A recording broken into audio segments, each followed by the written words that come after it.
આપણું ચેપ્ટર છે સુરેખ પથ પર ગતિ, બરાબર. ક્રેશ કોર્સ આપણે કરવાનું છે વન શોર્ટ રિવિઝન, બરાબર. આખા ચેપ્ટરનું આપણે વન શોર્ટ રિવિઝન. તો સુરેખ પથ પર ગતિ વન શોર્ટ રિવિઝન, બરાબર. એકદમ સિમ્પલ ચેપ્ટર અને બહુ મજા આવે એવું ચેપ્ટર, સ્કોરિંગ ચેપ્ટર. ક્લિયર? ખાલી કન્સેપ્ટ આવડવા જોઈએ. તો સ્ટાર્ટ કરીએ. સૌથી પહેલો ટોપિક પ્રશ્નોના પ્રકારોથી, બરાબર. પ્રશ્નોના પ્રકારોમાં આખા ચેપ્ટરમાં ટોટલ 2 પ્રકારના પ્રશ્નો આમાં પૂછાય છે, બરાબર. ધ્યાનથી સમજજો. પહેલો જે પ્રશ્નનો પ્રકાર છે એ આવે છે situation dependent. Situation dependent question, બરાબર. આપણને સવાલમાં એક કહાની આપેલી હોય અથવા તો કોઈ વિધેય આપેલું હોય, તો એ વિધેયમાં આપણને અલગ અલગ સવાલો પૂછેલા હોય અથવા તો જે કહાની આપેલી હોય એમાં આપણે અલગ અલગ પેરામીટર લાવવાના હોય. તો એક સિચ્યુએશન ડિપેન્ડન્ટ સવાલ આમાં આવી શકે. અને બીજું એક છે ગ્રાફ ડિપેન્ડન્ટ સવાલ, બરાબર. ગ્રાફ વાળા સવાલ પણ આ ચેપ્ટરમાંથી સારા એવા પૂછાય છે.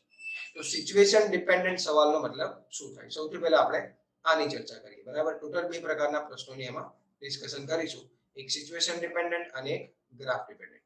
તો સૌથી પહેલા આપણે વાત કરીએ ડાયરેક્ટ ક્વેશ્ચન પણ એને આપણે કહી શકીએ અથવા તો સિચ્યુએશન ડિપેન્ડન્ટ પરિસ્થિતિ આધારિત સવાલો હશે. તો આની અંદર સૌથી પહેલા આપણે લઈએ છીએ પહેલો કેસ એવરેજ વાળા, બરાબર. એવરેજ નો મતલબ શું થાય? સરેરાશ. સરેરાશ વેગ પર સવાલો આવે છે. સરેરાશ વેગનો મતલબ શું થાય? તો સરેરાશ વેગ આપણને બધાને ખબર છે v average is equals to delta x upon delta t. જ્યાં ડેલ્ટા x શું છે? ડેલ્ટા x છે પદાર્થનું સ્થાનાંતર, બરાબર ને. અને ડેલ્ટા t શું છે? ટોટલ સમય.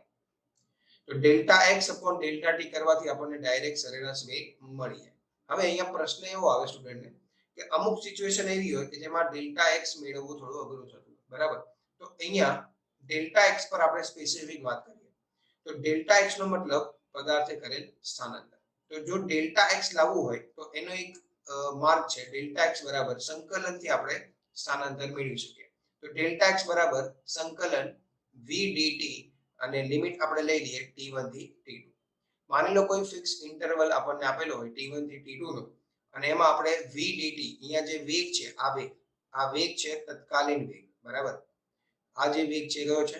તત્કાલીન વેગ છે. જે કંઈ પણ આપણને વેગ સમયના વિધેય સ્વરૂપે આપેલું હોય એ સમયનું વિધેય આપણે અહીંયા લગાવવાનું અને એનું સિમ્પલી આપણે સંકલન કરવાનું t1 થી t2 લિમિટમાં. તો આપણને શું મળી જાય? ડેલ્ટા x મળી જાય. એક તો એક આ રીત છે સ્થાનાંતર મેળવવાની. બીજી એક રીત છે, આને આપણે એવું પણ કહી શકીએ કે v વર્સિસ t ગ્રાફ નો પ્રદેશ નું ક્ષેત્રફળ, બરાબર. એટલે કે એરિયા અંડર vt ગ્રાફ. વેગ વિરુદ્ધ સમય આલેખ આપણને આપેલો હોય અને આલેખમાં જેટલો પણ પ્રદેશ ઘેરાય છે પ્રદેશનું જો આપણે ક્ષેત્રફળ મેળવી લઈએ તો એ પણ આપણને શું આપશે? સ્થાનાંતર જ આપશે. અને આ સ્થાનાંતરની કિંમત આપણે ડાયરેક્ટ આમાં મૂકી દેવાની એટલે આપણને સરેરાશ વેગ મળી જાય.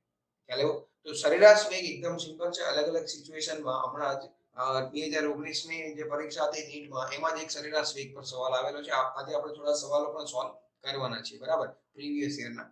તો ધ્યાનથી કન્સેપ્ટને સમજજો. જેટલા પણ કન્સેપ્ટ અહીંયા હું આજે કરાવવાનો છું એની બહાર કન્સેપ્ટનો કોઈ સવાલ આવતો નથી. જેટલા પણ ક્વેશ્ચન આવે છે ડાયરેક્ટ આ કન્સેપ્ટ સાથે લિંક ક્યાંક ને ક્યાંક થતા હશે. તો v એવરેજ એટલે કે delta x by delta t અને ડેલ્ટા x એટલે કે સ્થાનાંતર મેળવવાની એક રીત તો છે સંકલન t1 થી t2 v dt, જ્યાં v છે આપણો તત્કાલીન વેગ જે આપણને કોઈ ટાઈમના ફંક્શનમાં આપેલો હોય.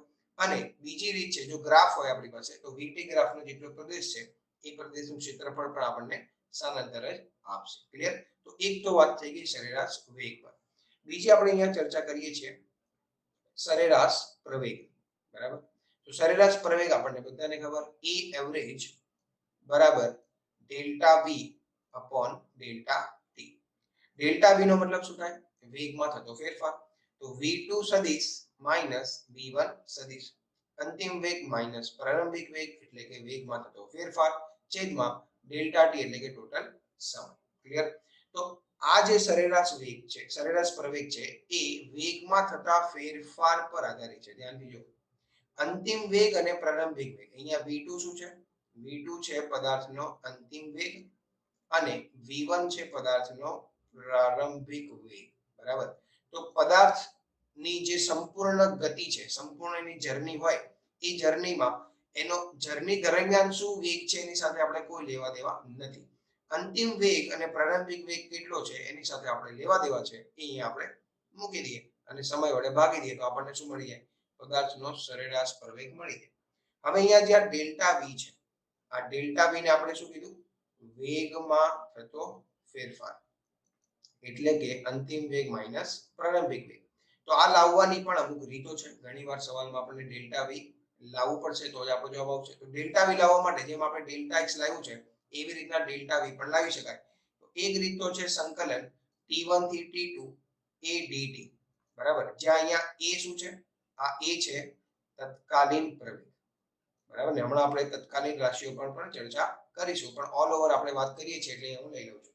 આ a છે તત્કાલીન પ્રવેગ, અને તત્કાલીન પ્રવેગ જો સમયના વિધેય સ્વરૂપે આપેલું હોય તો એને આપણે અહીંયા ડાયરેક્ટ પુટ કરી દઈએ અને એનું સિમ્પલી સંકલન કરી દઈએ t1 થી t2 લિમિટમાં, તો આપણને વેગમાં થતો ફેરફાર મળી જશે. અથવા આને આપણે એવું પણ લખી શકીએ કે a વિરુદ્ધ t, a વર્સિસ t, ગ્રાફના પ્રદેશનું ક્ષેત્રફળ. બરાબર ને? AT ગ્રાફ જો આપણી પાસે હોય અને AT ગ્રાફમાં જેટલો પ્રદેશ ઘેરાય છે એનું જો ક્ષેત્રફળ શોધી લઈએ ને, તો એ પણ આપણને વેગમાં થતો ફેરફાર જ આપશે. ખ્યાલ આવ્યો? તો સરેરાશ પ્રવેગ મેળવવા માટે આપણે શું કરીશું? વેગમાં થતો ફેરફાર શોધી લઈએ અને એને કુલ સમય વડે ભાગી દઈએ, તો ડાયરેક્ટ આપણને જે મળશે રાશિ એ સરેરાશ પ્રવેગ જ મળશે. બરાબર. તો ઘણીવાર નીટમાં સરેરાશ વેગ અને સરેરાશ પ્રવેગ પણ સવાલ આવી જાય છે, જેમ હમણાં 2019 ની નીટના પેપરમાં જ હતો, સરેરાશ વેગ પર સવાલ હતો. ખ્યાલ આવ્યો? તો એક આ પ્રકારની સિચ્યુએશન છે, સરેરાશ પર અથવા તો સરેરાશ પ્રવેગ પૂછેલો હોય અથવા સરેરાશ પ્રવેગ પૂછેલો હોઈ શકે. ખ્યાલ આવ્યો? હવે આમાં જો આપણે બીજી કેટેગરીની ચર્ચા કરી, તો બીજી કેટેગરીમાં આપણે આવીએ છીએ તત્કાલીન રાશિઓ પર. બરાબર. એમાં સૌથી પહેલા આપણે લખીએ તત્કાલીન વેગ. બરાબર. તો તત્કાલીન વેગ એટલે કે જે તે સમયે પદાર્થનો વેગ, જે તે પર્ટિક્યુલર એક્ઝેક્ટ સમય પર પદાર્થનો જે વેગ હોય એને આપણે કહીએ છીએ તત્કાલીન વેગ. તો તત્કાલીન વેગનું સૂત્ર v dx dt. બરાબર. અને આને આપણે એવું વાંચી શકીએ કે x નું t ની સાપેક્ષે વિકલન. બરાબર. અથવા આપણે એને એવું પણ કહી શકીએ કે x ના ફેરફારનો દર dx dt. તો હવે તત્કાલીન વેગ મેળવવા માટે સિમ્પલી dx dt આપણે લખી શકીએ. હવે આ જે વેગ છે, આ વેગ તો આવશે dx dt કરવાથી. બરાબર. હવે ઘણીવાર કેવું થાય, આપણને વેગ ટાઈમના ફંક્શન સ્વરૂપે આપેલો હોઈ શકે. વેગ ટાઈમના ફંક્શન સ્વરૂપે આપેલો હોઈ શકે અને વેગ જે છે એ આપણને x ના ફંક્શન સ્વરૂપે પણ આપેલો હોઈ શકે. બરાબર. તો સિમ્પલી શું કરવાનું? વેગ જે ટાઈમના ફંક્શન સ્વરૂપે આપેલું છે એ ટાઈમના ફંક્શનને આપણે અહીંયા મૂકી દેવાનું. બરાબર. જેમ કે સપોઝ માની લો વેગ આપેલો છે t² + 2t. તો આ જે વેગ છે ટાઈમ ડિપેન્ડન્ટ છે, વેગ ટાઈમનું ફંક્શન છે. તો આ વેગને મારે અહીંયા મૂકી દેવાનું આ સૂત્રમાં. તો t² + 2t અને dt ને આપણે સામે લઈ લઈએ, તો t² + 2t * dt બરાબર dx થઈ જશે. ક્લિયર? તો બંને બાજુ આપણે શું કરશું? પછી પ્રોપર લિમિટ જે સોલ્વમાં આપેલી હોય એ પ્રમાણે સંકલન કરશું અને જે રિક્વાયર્ડ પેરામીટર આપણને પૂછેલો હોય એ અહીંયાથી આપણને મળી શકે. સેમ એવી રીતના v x ના ફંક્શન સ્વરૂપે પણ આપેલો હોઈ શકે. તો સેમ ફરીથી શું કરવાનું? એ v ફંક્શનને આપણે અહીંયા મૂકવાનું, પેરામીટર સેપરેટ કરવાના અને કેલ્ક્યુલસ લગાવવાનું. બરાબર. કેલ્ક્યુલસ એટલે કે સંકલન અને વિકલન. આ જે બી પાર્ટ છે એ મેથ્સના કેલ્ક્યુલસ પાર્ટમાં આવે. બરાબર. તો સિમ્પલી આપણે ઇન્ટિગ્રેટ કરીને જે કોઈ પણ પેરામીટર આપણને પૂછેલો હોય અહીંયાથી મળી જશે. તો બે જ પોસિબિલિટી છે અહીંયા, વેગ અથવા તો ટાઈમ ફંક્શન હશે અથવા તો વેગ x નું ફંક્શન હશે અને સૂત્ર આપણે એક જ લગાવવાનું છે, v dx dt. બરાબર. ને ડાયરેક્ટ જો x આપણને ટાઈમ ફંક્શનમાં આપેલું હોય તો એનાથી ઈઝી કોઈ સવાલ જ નથી. ડાયરેક્ટ આપણે આ ફંક્શનનું વિકલન કરી દેવાનું ટાઈમની સાપેક્ષમાં, તો ડાયરેક્ટ આપણને તત્કાલીન વેગ મળી જાય. અને તમને એમ કીધું હોય કે ભાઈ t = 2 સેકન્ડ પર કે જે તે સેકન્ડ કીધું હોય એ સેકન્ડ પર વેગ કેટલો થાય તત્કાલીન વેગ, તો પહેલા શું કરવાનું? આ x જે આપેલું છે ટાઈમ પર ફંક્શનમાં એને સિમ્પલી ડિફરન્શિએટ વિકલન કરી દેવાનું અને જે જવાબ આવે એ આવશે તત્કાલીન વેગનો. એમાં જો ટાઈમ આવતો હોય તેમાં આપણે 2 સેકન્ડ જ્યાં ટાઈમ છે એની જગ્યાએ મૂકી દેવાનું અને વેગ તત્કાલીન 2 સેકન્ડનો મળી જશે. એકદમ સિમ્પલ સવાલ તત્કાલીન વેગનો. મેઇન તમને આમાં વિકલન કરતા આવડવું જોઈએ, બરાબર ને? જે આપણે આગળના લેક્ચરમાં પરમ દિવસે ચર્ચા થઈ કે વિકલન અને સંકલન પ્રેક્ટિસ થી આવડે, બરાબર? ડાયરેક્ટ જોવાથી વિકલન સંકલન આવડે નહીં. તો એક વાત થઈ તત્કાલીન વેગ ઉપર. બીજી એક વાત છે અહીંયા તત્કાલીન પ્રવેગની. ઘણીવાર તત્કાલીન પ્રવેગ પણ પૂછી શકાય. તો તત્કાલીન પ્રવેગ આવશે a બરાબર dv/dt. ક્લિયર? અને આને આપણે d2x/dt² પણ લખી શકીએ, કારણ કે v શું થાય? v થાય dvx/dt. તો d/dt અને એની અંદર dx/dt, તો ડબલ વિકલન થઈ જશે d2x/dt², અથવા આને આપણે v dv/dx પણ લખી શકીએ. ધ્યાનથી સમજજો, આ ત્રણે ત્રણ સૂત્ર તત્કાલીન પ્રવેગના જ છે, બરાબર? જેવી જરૂરિયાત સવાલમાં લાગે એ રીતના આપણે આ ત્રણમાંથી કોઈ એક લગાવવાનું હોય. તો સિમ્પલ અહીંયા પણ આવી રીતના બે ત્રણ કન્ડિશન શક્ય છે. કાં તો આપણને પ્રવેગ ટાઈમના ફંક્શનમાં આપેલો હોય, કાં તો આપણને પ્રવેગ x ના ફંક્શનમાં આપેલો હોય, અને કાં તો આપણને પ્રવેગ v ના ફંક્શનમાં આપેલો હોય. એક આ નવું વિધેય છે.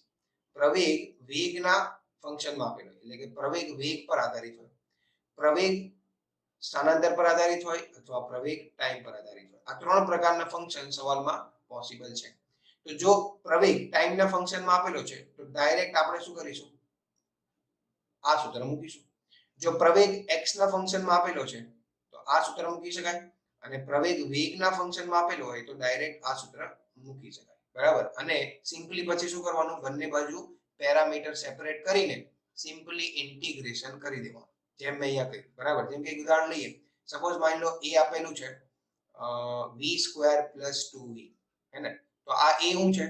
v પર આધારિત છે. તો હું શું કરીશ? a ની જગ્યાએ શું લખી શકું? v dv/dx લખી શકું. તો a ની જગ્યાએ હું લખી દઉં છું v dv/dx, કારણ કે પ્રવેગ જે છે એ વેગ પર આધારિત ફંક્શન છે. હું આ ત્રીજું સૂત્ર વાપરીશ. તો v dv/dx બરાબર v² + 2v. પછી મારે શું કરવાનું? સિમ્પલી પેરામીટર સેપરેટ કરવાનું. તો આ v² + 2v ને આપણે અહીંયા છેદમાં લઈ લઈએ અને dx ને સામે લઈ લઈએ, તો આ થઈ જશે v dv/v² + 2v બરાબર dx. ક્લિયર? અને બંને બાજુ પછી શું કરવાનું? સિમ્પલી સંકલન કરી દેવાનું. એપ્રોપ્રિએટ લિમિટ જે સવાલમાં કીધેલી હોય એ પ્રમાણે સંકલન કરીને સિમ્પલ જે પેરામીટર પૂછે તો એ મળી જશે. તો તત્કાલીન પ્રવેગનો જો સવાલ આવશે તો આ ત્રણ સૂત્રમાંથી કોઈ પણ એક સૂત્ર લાગતું હશે અને પછી સિમ્પલ આપણે સંકલન કરવાનું છે બંને તરફ, પેરામીટર અલગ કરીને, બરાબર? કારણ કે વેગ dv છે તો dv એટલે કે વેગની સાપેક્ષમાં સંકલન થાય, અને અહીંયા નીચે dx છે તો આ dx ને આપણે ક્યાં લીધો? સામે લીધો ને. તો અહીંયા જે dx લખેલું છે એ તો સ્થાનાંતર છે, તો અહીંયા જે લિમિટ આવશે dx માં એ સ્થાનાંતરની આવશે, અને આ જે છે આ dv છે તો dv ની સાપેક્ષમાં સંકલન અહીંયા કરવાનું છે, તો અહીંયા જે લિમિટ આવશે એ વેગની લિમિટ આવશે, બરાબર? તો સવાલ જ એવી રીતના કહાની બનાવીને આપેલો હોય કે એપ્રોપ્રિએટ લિમિટ લાગી જાય અને જે પેરામીટર પૂછેલું હોય એ સિમ્પલી ઇન્ટિગ્રેશન કરવાથી મળી જાય. તો આ બીજી કેટેગરી છે તત્કાલીન રાશિઓની. કાં તો સવાલમાં આપણને તત્કાલીન વેગ જે તે સમય પર પૂછેલો હોય, અથવા તો તત્કાલીન પ્રવેગ પૂછેલો હોય, બરાબર? તત્કાલીન વેગ આપેલો હોય તો અહીંયાથી આપણને સ્થાનાંતરનું વિધેય પણ મળી શકે. જેમ કે અહીંયા આપણે વાત કરીએ તો માની લો આને હું પૂછી નાખું અને v = dx/dt થાય છે, બરાબર? v બરાબર dx/dt છે. ઓકે, તો અહીંયાથી જો હું dt સામે લઈ લઉં તો dx બરાબર આવશે v dt, અને આ dx નું અને v dt નું બંને બાજુ સંકલન કરી દઉં તો આ થઈ જશે dx નું સંકલન x, તો x બરાબર ઇન્ટિગ્રેશન v dt, અને અહીં આવશે t1 થી t2. આ સૂત્ર તો હમણાં જ થોડી વાર પહેલા મેં લખ્યું સ્થાનાંતર મેળવવા માટે. સ્થાનાંતર મેળવવા માટે ઇન્ટિગ્રેશન v dt આપણે કરીએ છીએ. આને જ આપણે શું કહીએ? એરિયા અંડર vt ગ્રાફ, બરાબર ને? આ જ વસ્તુ એરિયા અંડર vt ગ્રાફ છે. તો vt ગ્રાફનો એરિયા ફાઇન્ડ કરી લો, અથવા તો આ સૂત્ર લગાવી દો, ડાયરેક્ટ આપણને શું આપી દે? સ્થાનાંતર આપી દે. તો તત્કાલીન રાશિઓ પર જેટલા પણ સવાલો આવે એ આ કેટેગરીમાં ફોલ કરશે. આની બહાર કોઈ પણ કન્સેપ્ટ થઈ શકે નહીં. ખ્યાલ આવ્યો?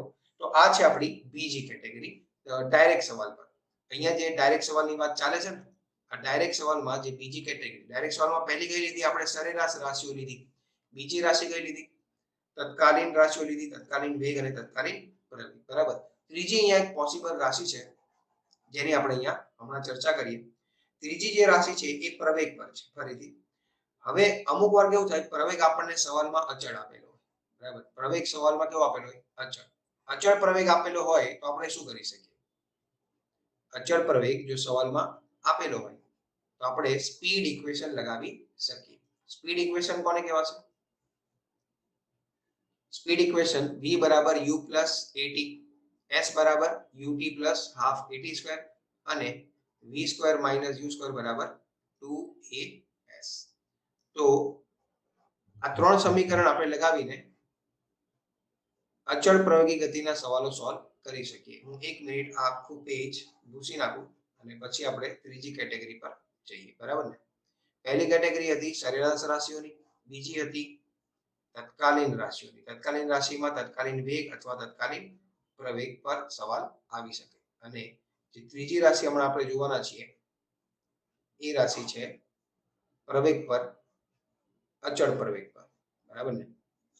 તો અહીંયા આપણે હેડિંગ લખી દઈએ પહેલા, અચળ પ્રવેગી ગતિ. તો જો સવાલમાં સંપૂર્ણ ગતિ દરમિયાન પદાર્થનો પ્રવેગ અચળ રહેતો હોય તો આપણને ખ્યાલ છે આપણે ગતિના સમીકરણો લગાવી શકીએ છીએ. ત્રણ સ્ટાન્ડર્ડ સમીકરણ છે, આપણને બધાને ખ્યાલ છે. પહેલું સમીકરણ છે v બરાબર u પ્લસ at, બીજું છે s બરાબર ut plus half at square, clear? અને ત્રીજું છે v સ્ક્વેર બરાબર u square plus 2as, clear? હવે તમને ક્લિયર વાત જણાવી દઉં કે આ જે s છે, ઘણીવાર સ્ટુડન્ટને કન્ફ્યુઝન હોય છે. આ જે s છે એ આપણને સ્થાનાંતર આપે છે વિદ્યાર્થી મિત્રો. ખાસ યાદ રાખજો, આ જે s છે સ્થાનાંતર છે. આ s અહીંયા અંતર દર્શાવતું નથી, ક્લિયર? s નો મતલબ સ્થાનાંતર છે. અને આ બધા સમીકરણ સદિશ સ્વરૂપે છે. તો અહીંયા આપણે બધા ઉપર સદિશ લગાવી દઈએ તો u પર આવશે, a અને a પર સદિશ આવશે અને a અને s વચ્ચે ડોટ પ્રોડક્ટ છે, બરાબર? તો આ ત્રણે ત્રણ સમીકરણ ગતિના સમીકરણો છે, સદિશ સ્વરૂપે છે. તો આમાં આપણે v, u અને a અને s આ ચારેયની જે કિંમતો છે એ આપણે સંજ્ઞા સાથે મૂકવાની છે, બરાબર? યાદ રાખજો, સંજ્ઞા સાથે કિંમત મૂકવાની. સંજ્ઞા પણ આવે ને, કોઈ એક સાઇન કન્વેન્શન આપણે સવાલમાં માનવું પડે, બરાબર ને? જેમ કે માની લો કોઈ પદાર્થ મુક્તપતન કરે છે, તો પદાર્થ મુક્તપતન કરતો હોય, સપોઝ માની લો ગ્રાઉન્ડ છે અને આની ઉપર એક આ બિલ્ડિંગ છે, અહીંયાથી કોઈ પદાર્થને આપણે મુક્તપતન કરાવી, તો મુક્તપતન કરાવી એનો સિમ્પલ મીનિંગ થાય કે એનો પ્રારંભિક વેગ 0 છે. આ v એટલે ફાઇનલ વેગ, u એટલે પ્રારંભિક વેગ, a એટલે પ્રવેગ, બરાબર ને? તો પદાર્થને આપણે શું કરાવીએ છીએ? મુક્તપતન કરાવીએ છીએ. તો પ્રારંભિક વેગ 0 થાય. હવે આ સવાલમાં આપણે શું કરીએ? પર્ટિક્યુલર એક સાઇન કન્વેન્શન માનવું પડે, બરાબર ને? દિશાઓ તો માનવી પડશે. તો સપોઝ ઉપરની દિશા હું ધન માનું અને નીચેની દિશા હું ઋણ માનું, તો જ્યારે કોઈ પદાર્થ મુક્તપતન કરતો હોય ત્યારે પૃથ્વીના ગુરુત્વાકર્ષણ બળની અસર હેઠળ ગતિ કરતો હોય. તો જ્યારે કોઈ પદાર્થ પૃથ્વીના ગુરુત્વાકર્ષણ બળની અસર હેઠળ ગતિ કરતો હોય તો એના પર એક ગુરુત્વ પ્રવેગ લાગે, જેને આપણે g કહીએ છીએ. તો આ જે g છે એ નીચે તરફ છે, તો નીચે તરફની દિશા મેં કેવી લીધેલી છે? ઋણ લીધેલી છે, બરાબર? અને ઉપર તરફની દિશા કેવી લીધેલી છે? ધન. તો g કેવો આવશે? ઋણ આવશે. માની લો કે આ ટાવરની હાઈટ h છે, બરાબર? જ્યાંથી આપણે પદાર્થને મુક્તપતન કરાવીએ અથવા તો ફેંકીએ એ બિંદુને આપણે ઓરિજિન લઈને ચાલવાનું છે, યાદ રાખજો. જે બિંદુએથી પદાર્થને ફેંકીએ અથવા તો મુક્તપતન કરાવીએ અથવા ઉપર ફેંકીએ, જે બિંદુથી આ બધી વસ્તુ કરીએ એ બિંદુને આપણે ઓરિજિન માનીને ચાલવાનું. તો ઓરિજિન થી નીચેના અંતરો મેં ઋણ લીધા છે, ઉપરની બધી રાશિઓ મેં ધન લીધી છે. તો આ જે h છે, આ h પદાર્થનું સ્થાનાંતર છે. જ્યારે પદાર્થ અહીંયાથી ગતિ કરીને અહીંયા નીચે પડી જશે તેનું સ્થાનાંતર કેટલું છે? જો સ્થાનાંતરના મૂલ્યની વાત કરીએ તો h છે, પણ સંજ્ઞા સાથે લઈએ તો સ્થાનાંતર -h છે, કારણ કે ઓરિજિનની નીચે છે અને નીચે બધી રાશિઓ કેવી લેવાની? ઋણ. ઉપર કેવી લેવાની? ધન. હવે આ તો મેં કન્વેન્શન માન્યું છે કે ઉપર ધન નીચે ઋણ. તમારી ઈચ્છા થાય ઉપર ઋણ લેવું છે, નીચે ધન લેવું છે, તો પણ સવાલના જવાબમાં કોઈ ફરક પડશે નહીં. ખ્યાલ આવ્યો? તો આ જે ત્રણ સમીકરણ છે, આ ત્રણ સમીકરણ આપણે ગતિના સમીકરણો છે એમાં આપણે જેટલી પણ કિંમતો મૂકવાની છે સંજ્ઞા સાથે મૂકવાની છે, કારણ કે આ બધા વેક્ટર ઇક્વેશન છે, સદિશ સમીકરણો છે, બરાબર ને? સદિશ છે તો એની કઈક દિશા પણ હશે. તો v, u, a અને s આ ચારે ચાર રાશિ સંજ્ઞા સાથે મૂકવી ભૂલ કરતા નહીં. ઘણીવાર સ્ટુડન્ટ સંજ્ઞા મૂકતા નથી અને એનો જે જવાબ આવે સંજ્ઞા મૂક્યા વગર એ ઓપ્શનમાં આપેલો જ હોય પાછો, અને તમે ફળ લઈને ટીક કરીને આવતા રહો અને પછી ઘરે આવીને વિચારો મેં તો સવાલ સાચો ટીક કર્યો, જોવો તો ખોટો. કેમ ખોટો? કારણ કે સંજ્ઞા મૂકવાનું ભૂલી ગયા.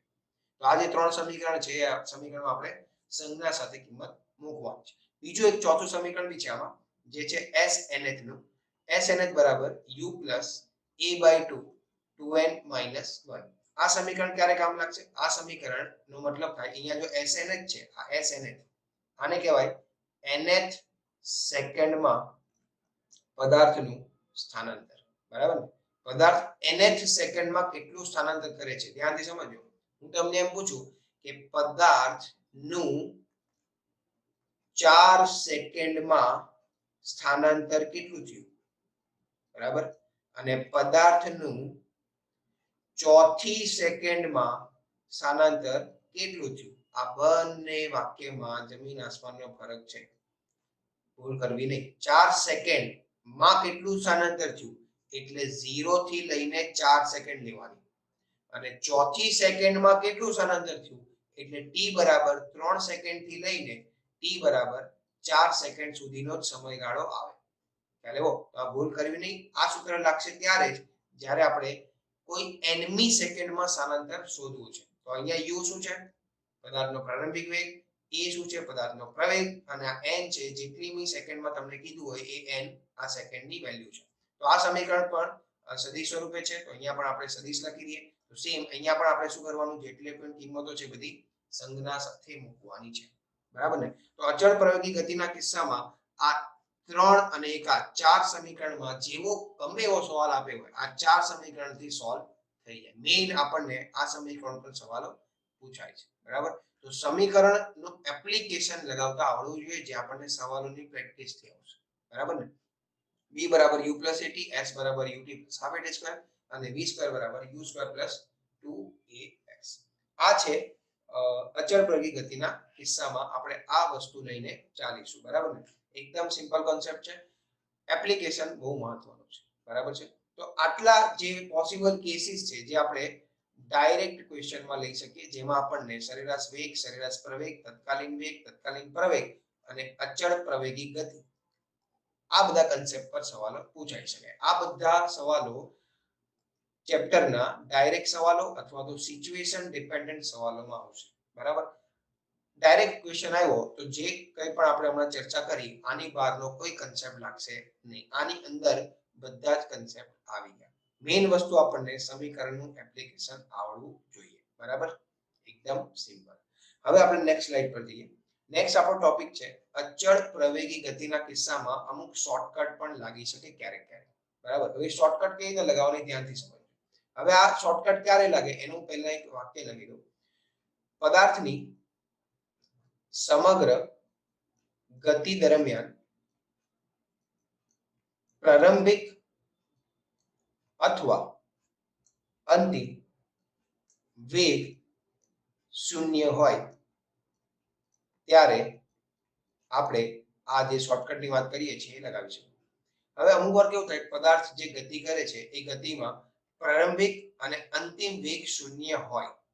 બરાબર? અને જો શૂન્ય ન હોય તો આપણે એને વચ્ચે ક્યાંક 0 બનાવી શકીએ. ત્યારે કેવું થતું હોય કે પદાર્થ સપોઝ માની લો અહીંયાથી એમ સીધો ગતિ કરે છે અને ગતિ કરતો કરતો અહીંયાથી પલટી મારે અને અહીંયા ઊભો રહી જાય. તો તમે ધ્યાનથી જુઓ, સપોઝ માની લો અહીંયાથી એ પ્રારંભિક વેગ એનો 2 મીટર પર સેકન્ડ છે, તો u અહીંયા 0 નથી. પણ જ્યારે આ પદાર્થ અહીંયા પલટી મારે છે તો ત્યારે એનો વેગ કેટલો કરે છે? 0 કરે છે. તો જ્યારે પદાર્થ સીધી ગતિ કરે છે ત્યારે પહેલી ગતિનો અંતિમ વેગ 0 છે, અને આ જે માનવા a બિંદુ છે, આ b બિંદુ છે અને આ c બિંદુ છે, તો a થી લઈને b ગતિની જો વાત કરીએ તો આમાં અંતિમ વેગ 0 છે. બરાબર?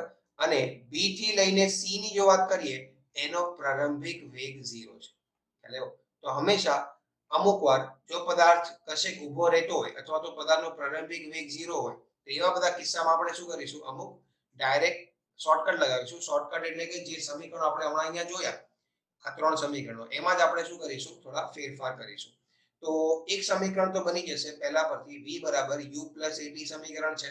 તો આમાં u માની લો 0 હોય તો v બરાબર શું થઈ જશે 80 થઈ જશે અને આમાં જો v 0 હોય તો પછી u બરાબર 80 થઈ જશે જો a અહીંયા જે a છે એ પ્રતિપ્રવેગ હોય તો કારણ કે જો પ્રતિપ્રવેગ હશે તો જ પદાર્થનો અંતિમ વેગ 0 થશે પદાર્થનો અંતિમ વેગ 0 ક્યારે થાય જ્યારે પદાર્થ પ્રતિપ્રવેગી ગતિ કરતો હોય પ્રતિપ્રવેગી ગતિનો મતલબ શું થાય વેગ અને પ્રવેગ બંને વિરુદ્ધ દિશામાં હોય ત્યારે પદાર્થ પ્રતિપ્રવેગી ગતિ કરે છે એવું કહેવાય બરાબર તમારા માઇન્ડમાં જો એવું કોઈ ડાયલોગ હોય કે જો પ્રવેગ ઋણ હોય એનો મતલબ પદાર્થ પ્રતિપ્રવેગી ગતિ કરે આવું કોઈ મિસકન્ફ્યુઝન હોય તો એને કાઢી નાખજો પ્રવેગ ઋણ છે એનો મતલબ એવો ક્યારેય નથી થતો કે પદાર્થ પ્રતિપ્રવેગી ગતિ કરે બરાબર પ્રવેગ ઋણ હોય અને એનો વેગ પણ જો ઋણ હોય ને તો એ પ્રવેગી ગતિ છે પ્રતિપ્રવેગી નથી કારણ કે વેગ અને પ્રવેગ બંનેની દિશા એક જ છે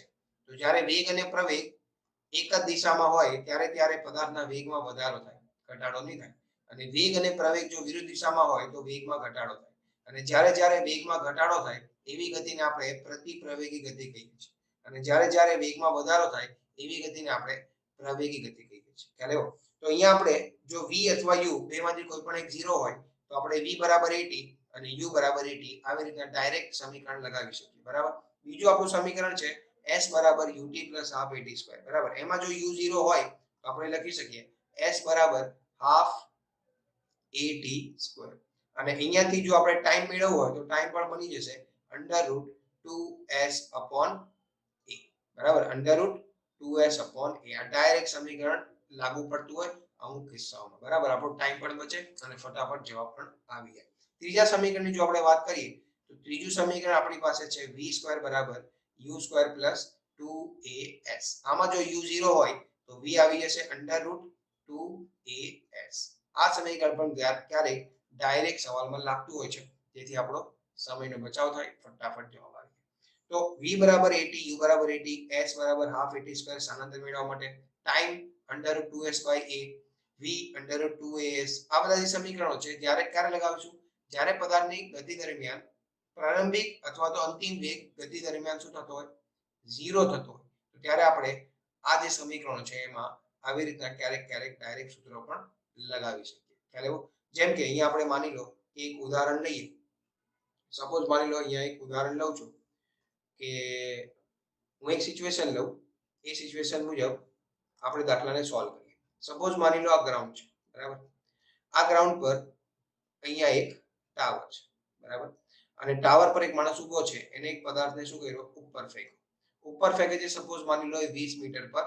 સેકન્ડ ક્લિયર એક સિચ્યુએશન આપણે લઈએ છીએ ડાયરેક્ટ સૂત્ર કેવી રીતે લગાવવું એ આપણે જોઈએ અને સપોઝ માની લો આ ટાવરની હાઈટ કેટલી છે 100 મીટર છે બરાબર 20 મીટર પર સેકન્ડ થી ઉપર ફેંકે છે તો આ પદાર્થ શું કરશે ઉપર ગતિ કરશે અને પછી પાછો નીચે આવી જશે બરાબર તો ઉપર તરફની ગતિ સપોઝ આપણે નામ આપી દઈએ આ બિંદુ a અહીંયા બિંદુ છે b લઈ લઈએ અને આ જે ફાઇનલ પોઈન્ટ છે c ઉપર તરફની ગતિ એમાં આપણે a થી લઈને b મોશન લઈએ અને નીચે તરફની ગતિમાં b થી લઈને c સુધીનું સંપૂર્ણ મોશન આવશે તો પદાર્થને આપણે 20 મીટર પર સેકન્ડ થી ઉપર ફેંક્યો છે તો આપણને ખ્યાલ છે જ્યારે પદાર્થ હવામાં હોય તો ગુરુત્વાકર્ષણની અસર હેઠળ હોય તો આની ઉપર એક g લાગતું હશે અને નીચેની દિશાને હું શું લઉં છું માઈનસ અને ઉપરની દિશાને પ્લસ લઈને ચાલું છું ક્લિયર તો પદાર્થ આપણે 20 મીટર પર સેકન્ડ થી ઉપર ફેંક્યો છે અને g કેટલો હોય g કંઈક નહીં લખેલું હોય તો આપણે 10 લઈને ચાલીએ છીએ કંઈ લખેલું ન હોય તો g ને 10 લઈને દાખલો સોલ્વ કરી દેવાનો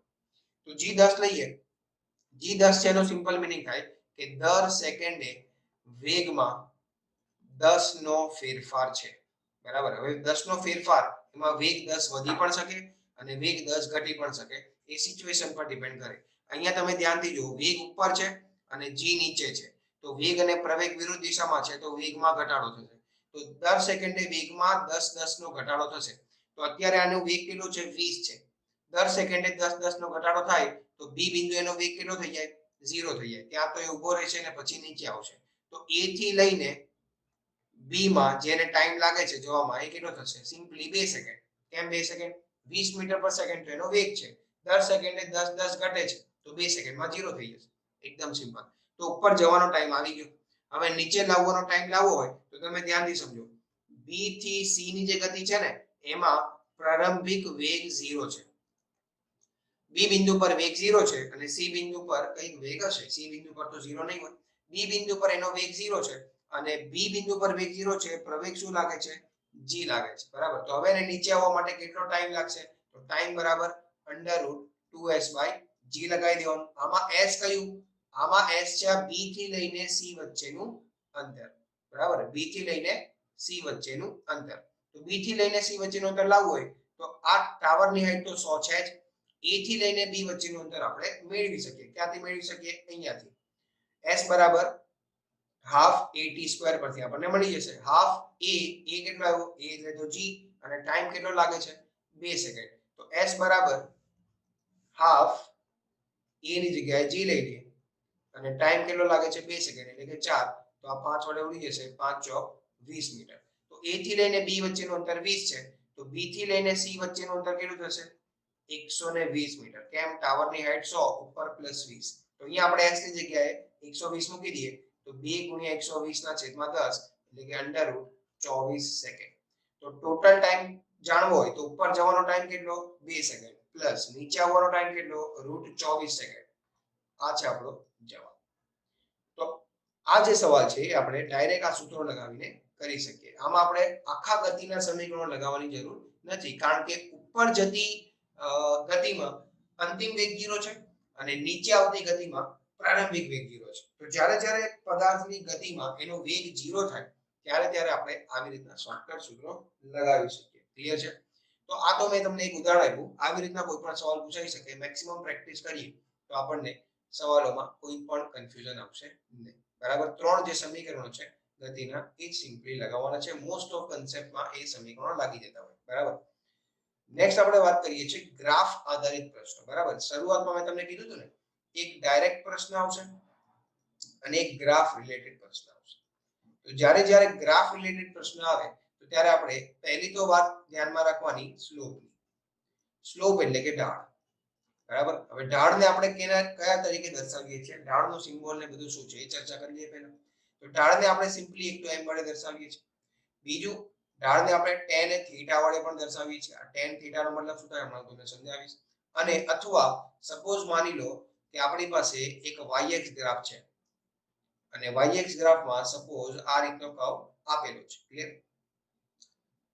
તો yx ગ્રાફમાં આપણે આને dy/dx તરીકે ઢાળને દર્શાવીએ છીએ. બરાબર. dy/dx ને આપણે વાંચવું હોય તો શું વાંચી શકાય?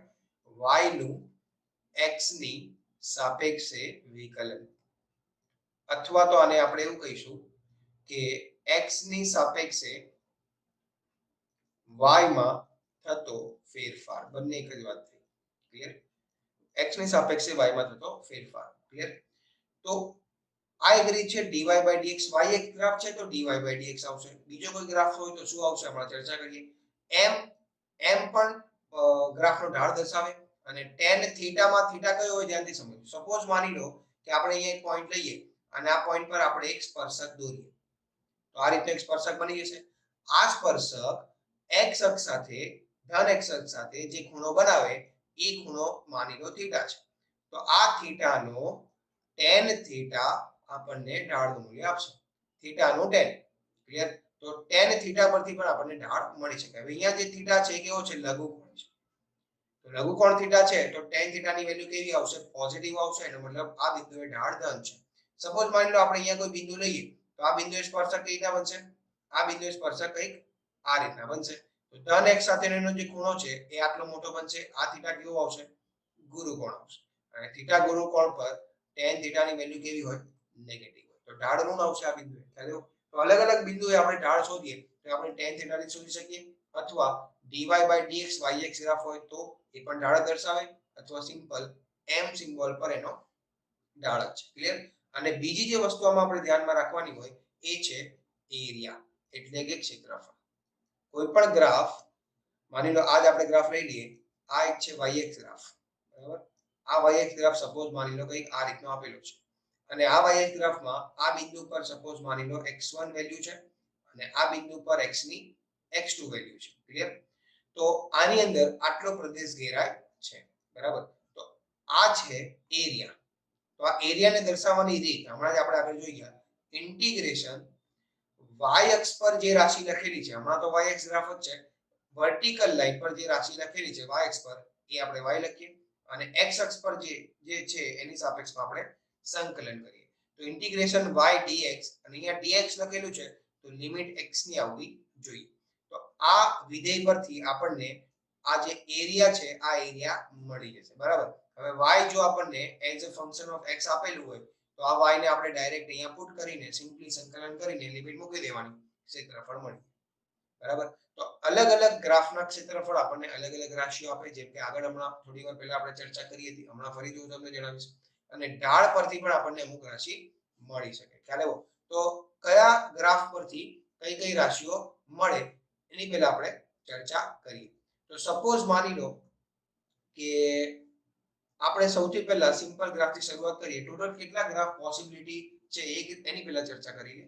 એક તો xt ગ્રાફ પોસિબલ છે, એક vt ગ્રાફ આવી શકે, એક at ગ્રાફ આવી શકે, એક vx ગ્રાફ આવી શકે, a t ગ્રાફ એ તો લઈ લીધો આપણે, ax ગ્રાફ અને a v ગ્રાફ, બરાબર. આટલા ગ્રાફ પોસિબલ છે. ax graph, ab graph, at graph, vx graph, vt graph અને xt ગ્રાફ, બરાબર. હવે બધાની જો આપણે ઢાળની કિંમતો જોઈએ તો જો xt ગ્રાફ હશે તો ઢાળ દર્શાવાશે dx dt. જો vt ગ્રાફ હશે તો ઢાળ આવશે dv dt. જો at ગ્રાફ હોય તો ઢાળ આવશે da dt. vx ગ્રાફ હોય તો ઢાળ લખાશે dv dx. ax ગ્રાફ હોય તો da dx અને av ગ્રાફ હોય તો da dv. Clear? dx dt જે ગ્રાફ છે, dx dt ગ્રાફ,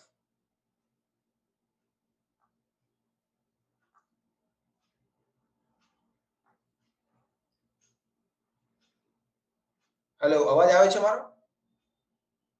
હા સર, આવે છે. અવાજ આવે છે ને?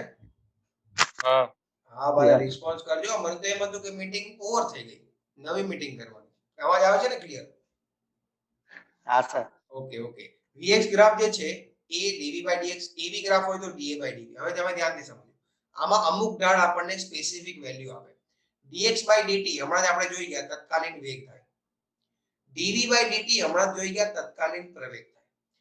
da dt નો કોઈ સિગ્નિફિકન્સ મીનિંગ તો છે નહીં, બહુ યુઝમાં આવતી નથી, પણ da dt પરથી આપણને એક વસ્તુની ફીલિંગ આવે, ઝટકાની ફીલિંગ આવે કે પદાર્થ ગતિ દરમિયાન ઝટકા મારે છે કે નહીં, એ આપણને da dt થી ખબર પડે, પણ મોસ્ટ ઓફ આ બહુ યુઝમાં આવતી નથી. આ જે રાશિ છે ને dv dx, આ બહુ ઇમ્પોર્ટન્ટ છે, ધ્યાનથી સમજો.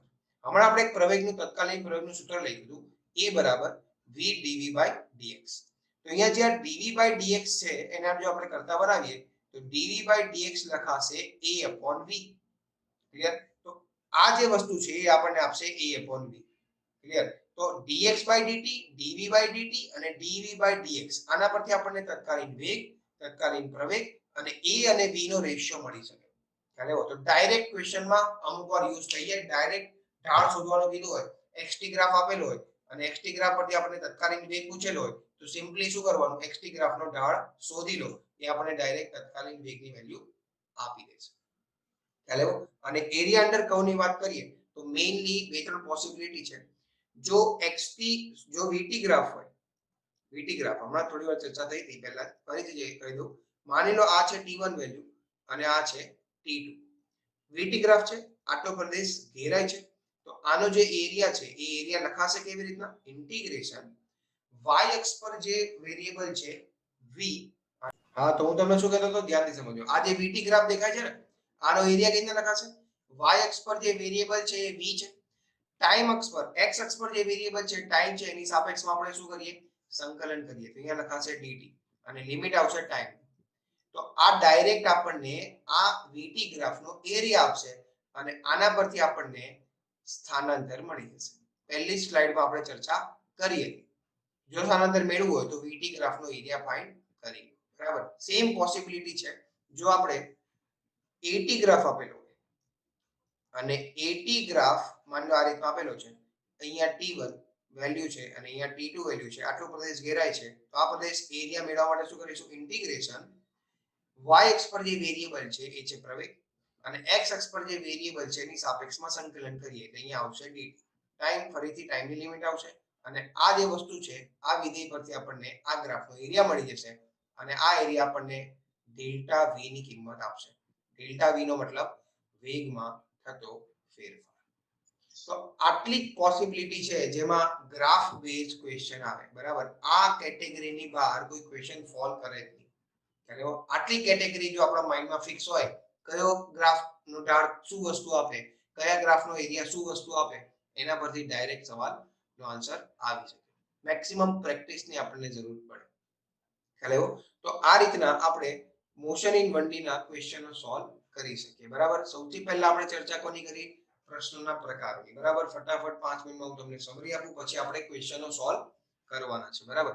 ડાયરેક્ટ ક્વેશ્ચનની કેટેગરી છે અથવા તો સિચ્યુએશન બેઝ છે. ક્યારેક સવાલમાં સરેરાશ વેગ પૂછેલો હોય, ક્યારેક સરેરાશ પ્રવેગ પૂછેલો હોય, ક્યારેક તત્કાલીન વેગ પૂછેલો હોય, ક્યારેક તત્કાલીન પ્રવેગ પૂછેલો હોય. તો આ બધા ડાયરેક્ટ ક્વેશ્ચન પર આવશે. અથવા ક્યારેક સવાલમાં અચળ પ્રવેગ આપેલો હોય તો એ સવાલ આપણા માટે 4 માર્ક્સ આપીને જશે. યાદ રાખજો, અચળ પ્રવેગી ગતિનો સવાલ એકદમ સિમ્પલ સવાલ હોય. મેઈન આપણે આ એક સમીકરણ, આ બીજું સમીકરણ, આ ત્રીજું સમીકરણ, 3 સમીકરણ લગાવતા ખાલી આવડવા જોઈએ, બસ. આ સમીકરણની ફીલિંગ આવી જાય તો અચળ પ્રવેગી ગતિનો સવાલ આપણા માટે એકદમ મામૂલ સવાલ થઈ જાય, બરાબર. પછી આપણે કઈ મસાલા વાળા થોડી કરેલા છે યાર, પહેલા તે દોડી કાઢ આપણે એકદમ Hello? ફ્રી જેવા જ કાઢ. હેલો હેલો, हाँ सर आवाज आ रही એટલે આ કોનો અવાજ આવ્યો હતો વચ્ચે? એકદમ ફ્રીજમાંથી કાઢેલા છે. હું કાઢ્યું ભાઈ ફ્રીજમાંથી? પછી આપણે સવાલની ચર્ચા કરતી હતી અચળ પ્રવેગી ગતિના કિસ્સામાં શોર્ટકટ ક્યારે લગાવીશું? જ્યારે કોઈ ગતિ દરમિયાન પ્રારંભિક વેગ અથવા તો અંતિમ વેગ જો 0 થતો હોય તો આપણે આ 1 2 3 4 આ સમીકરણો ડાયરેક્ટ લગાવી શકીએ. જે કંઈ પણ પેરામીટર પૂછેલું હોય સોલ્વ કરી શકીએ. પછી આપણે એક ઉદાહરણ લીધું જેમાં આપણે ટાઈમ ફાઇન્ડ કરવાનો હતો. તો ટાઈમ આપણે શોર્ટકટ સૂત્રથી પણ લાવ્યા અને અથવા આની એક બીજી પણ રીત છે જે હું તમને જણાવી દઉં. માની લો હું ડાયરેક્ટ s બરાબર ut plus half at square સૂત્ર વાપરું આ સૂત્રમાં, આ દાખલામાં, તો u કેટલો છે? 20 છે. ટાઈમ કેલ્ક્યુલેટ આપણે કરવાનો છે. a એટલે કે -g લેવાનો અને s કેટલું લેવાનું? પદાર્થનું સ્થાનાંતર -100 લેવાનું. જ્યારે તમે s ની કિંમત -100 મૂકી દો, u ની કિંમત 20 મૂકી દો અને પ્રવેગની કિંમત -10 મૂકી દો તો તમારી પાસે એક દ્વિઘાત સમીકરણ બની જાય અને દ્વિઘાત સમીકરણને સોલ્વ કરી દો તો પણ આપણને ટાઈમની વેલ્યુ મળી જશે. એક આ રીત તો છે જ, પણ સમય બચાવવા માટે જો પ્રેક્ટિસ વધારે કરેલી હોય તો શોર્ટકટ બહુ ફાયદાકારક નીવડશે, બરાબર. અને છેલ્લે આપણે ગ્રાફ આધારિત પ્રશ્નોની ચર્ચા કરી જેમાં આપણે એક તો ઢાળની અને એક એરિયાની ખાસ ધ્યાન રાખવાનું છે, બરાબર. અલગ અલગ ક્વેશ્ચન ગ્રાફ આધારિત આવે છે. X t graph, b t graph, a t graph, આ 3 તો મેઇન ગ્રાફ છે. મેક્સિમમ આપણે નીટમાં જો જોઈએ તો આ ગ્રાફ પર વધારે પડતા સવાલો પૂછાય છે. પણ જો થોડો એક લેવલ અપ સવાલ કરવો હોય ગ્રાફમાં તો vx ગ્રાફ, ax ગ્રાફ અને ab ગ્રાફના સવાલ પણ આવી શકે. કરવાનું કંઈ નથી, ઢાળ શોધતા તો આપણને આવડે જ છે, એરિયા શોધતા આવડે છે. તો જે કંઈ પણ પેરામીટર પૂછ્યો હોય એ સિમ્પલી ડિરાઇવ થઈ જશે. ક્લિયર? તો આ રીતના આટલા કન્સેપ્ટ છે મોશન ઇન 1D માં. આની બહારનો કોઈ સવાલ કેટેગરીમાં ફોલ કરે છે, બરાબર. હવે આપણે શું કરીએ, અમુક પ્રીવિયસ યરના થોડા ક્વેશ્ચન સોલ્વ કરીએ તો આપણને આઈડિયા આવશે કે કઈ રીતના સવાલોને એપ્લાય કરવા. પહેલો સવાલ છે તમારી સામે. ગુરુત્વાકર્ષણમાં એક પથ્થર મુક્ત પતન કરે છે. h1 h2 અને h3 અંતર ક્રમશઃ પહેલી 5 સેકન્ડ, બીજી 5 સેકન્ડ અને ત્રીજી 5 સેકન્ડમાં કાપે છે. તો h1 h2 અને h3 વચ્ચેનો સંબંધ લાવો. ધ્યાનથી સમજો. સપોઝ માની લો કે અહીંયા ગ્રાઉન્ડ છે, બરાબર. અને અહીંયાથી આપણે શું કરીએ છીએ, એક પથ્થરને મુક્ત પતન કરાવીએ. જો ધ્યાનથી સમજો, પહેલો વર્ડ તો અહીંયા પકડાઈ ગયો, મુક્ત પતન. મુક્ત પતનનો સિમ્પલ મીનિંગ u બરાબર 0. મુક્ત પતન જ્યારે પદાર્થ કરતો હોય તો પદાર્થનો પ્રારંભિક વેગ કેટલો આવશે? 0 આવશે, બરાબર. પછી આપણે h1 h2 h3 એક અંતરો છે, પહેલી 5 સેકન્ડમાં, બીજી 5 સેકન્ડમાં અને ત્રીજી 5 સેકન્ડમાં. તો અહીંયા તો પહેલા આપણે લખી દઈએ u બરાબર 0. ક્લિયર? હવે પહેલી 5 સેકન્ડમાં માન લો અહીંયા સુધી આવી ગયો, બીજી 5 સેકન્ડમાં અહીંયા સુધી આવી ગયો અને ત્રીજી 5 સેકન્ડમાં સપોઝ માન લો અહીંયા સુધી આવી ગયો, બરાબર. તો આ અંતર h1 છે, આ અંતર h2 છે અને આ અંતર h3 છે. સપોઝ આ બિંદુ a, આ બિંદુ b, આ c અને આ d. તો સૌથી પહેલા a થી b ની વાત કરીએ. તો a થી b માં તમે ધ્યાનથી જુઓ, પ્રારંભિક વેગ 0 છે, તો ડાયરેક્ટ સમીકરણ વાપરી દો x બરાબર હાફ at સ્ક્વેર. તો h1 બરાબર હાફ a ની જગ્યાએ આવશે g. તમે કહો સર g તો માઈનસ લેવાનો, તો h1 બી માઈનસ થશે ને, તો એ માઈનસ માઈનસ સામે સામે કેન્સલ થઈ જશે. હાફ g t સ્ક્વેર, અને એમાં t કેટલો છે 5 છે, તો હાફ ઇન્ટુ g ઇન્ટુ 5 નો સ્ક્વેર 25, તો આવ્યું 25 g ના છેદમાં 2. આ h1 આવી ગયું. બરાબર. હવે મારે h2 લાવવાનું છે. હવે h2 ડાયરેક્ટ નહીં આવે, ડાયરેક્ટ શોર્ટકટ લાગી શકે નહીં. h2 કયું અંતર છે? b થી c નું અંતર છે. તો b થી c માં પદાર્થ h2 અંતર કાપે છે, તો b પર પણ વેગ 0 નથી અને c પર પણ વેગ 0 નથી. તો હવે શું કરીએ? હવે એક કામ કરીએ, b થી c લાવવું હોય તો b થી c બરાબર આપણે એવું લખી શકીએ કે ac minus ab. Simple. a થી c વચ્ચેનું અંતર અને એમાંથી a થી b વચ્ચેનું અંતર બાદ કરી દઈએ. એવું કેમ કરીએ? કારણ કે a થી c માં u0 છે, a થી b માં પણ u0 છે, a થી b h1 તો મળી જ ગયું છે. ક્લિયર? તો a થી c લાવવા માટે શું કરીએ? a થી c માં પ્રારંભિક વેગ 0 છે, તો ડાયરેક્ટ સૂત્ર લાગી શકે હાફ g t સ્ક્વેર. પણ a થી c નો જે ટાઈમ થશે ને એ 10 સેકન્ડ થશે. હા યાદ રાખજો. a થી b નો 5 સેકન્ડ અને b થી c નો બીજો 5 સેકન્ડ, તો ટોટલ ટાઈમ કેટલો? 10 સેકન્ડ. તો હાફ g t સ્ક્વેર, તો 10 નો સ્ક્વેર કેટલો? 100, માઈનસ a થી લઈને b વચ્ચેનું અંતર એટલે કે h1 જે આપણને ઓલરેડી મળી ગયું છે 25g ના છેદમાં 2. તો આ વેલ્યુ થઈ ગયું 100g 25g એટલે 75g ના છેદમાં 2. આ આવી ગયું bc. એકદમ સિમ્પલ. અને ફાઇનલી આપણે લાવવાનું છે cd. તો cd લાવવા માટે ફરીથી આપણે આવી રીતના કંઈક જુગાડ લગાવીએ. cd લાવવા માટે શું કરીશું? a થી d વચ્ચેનું અંતર ad માઈનસ a થી c વચ્ચેનું અંતર. ક્લિયર? તો ad લાવવું હોય તો a થી d માં કેટલો ટાઈમ? 5 5 5 15 સેકન્ડ.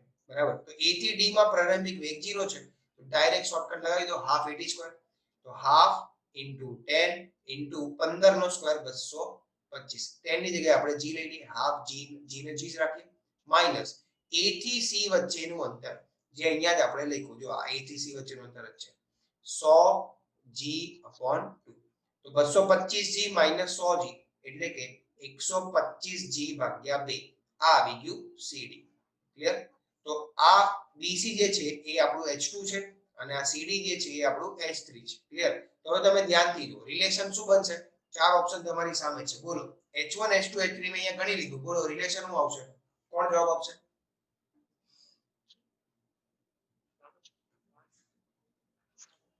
બોલો બોલો બોલો. h1 h2 h3 તમારી સામે છે. રિલેશન બોલો. Dog. H2 is equal to 3H1 ને H3 is equal to 3H2. h2 is equals to 3h1. h2 એટલે કે 75g ભાગ્યા 2. h2 h1 નું 3 ગણું છે. એકદમ રાઈટ. h2 બરાબર 3h1. h1 ના જો 3 ગણા કરી દઉં તો h2 આવી જાય. અને h2 ના જો 3 ગણા કરું, h2 એટલે કોણ? 75g ભાગ્યા 2. એના 3 ગણા કરું તો h3 આવશે? નહીં આવે. 75g ભાગ્યા 2 એના આપણે 3 ગણા કરીએ તો શું h3 બનશે?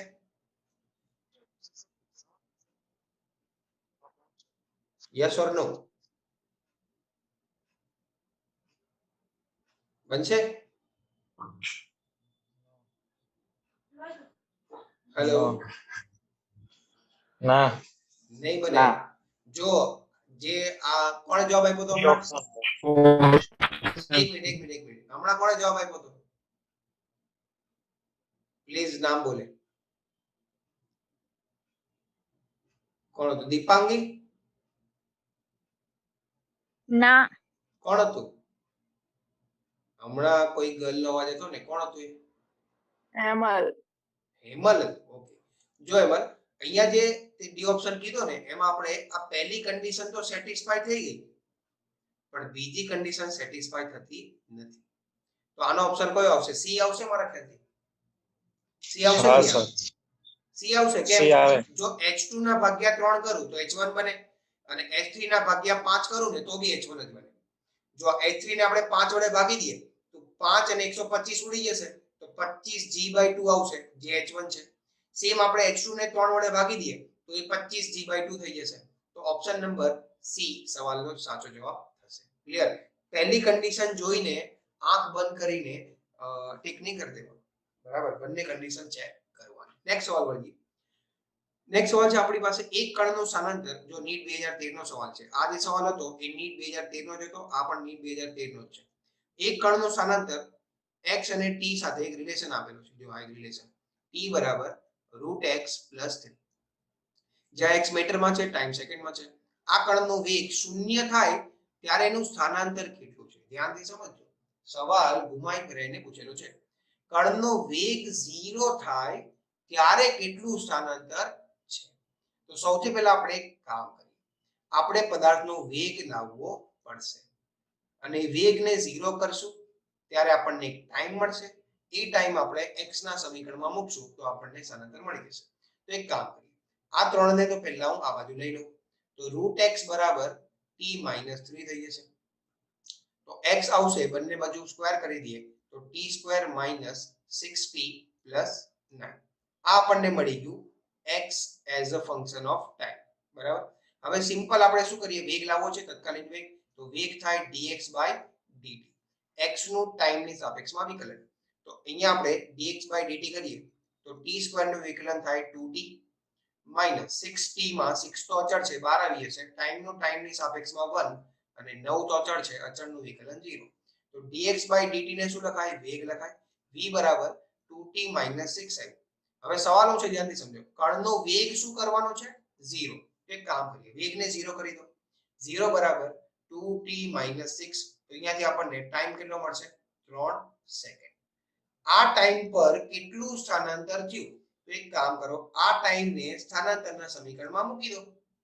તો x બરાબર t² એટલે કે 3 નો સ્ક્વેર 9 - 6 * t, 6 × 3 એટલે કે 18 + 9. તો 9 + 9 18 - 18 એટલે કે 0 મીટર. સ્થાનાંતર કેટલું આવ્યું? 0 મીટર. એકદમ સિમ્પલ. આપેલું હતું time as a function of x. મેં શું કર્યું? એમાં થોડુંક સાદું રૂપ આપીને x as a function of time લાવી દીધું.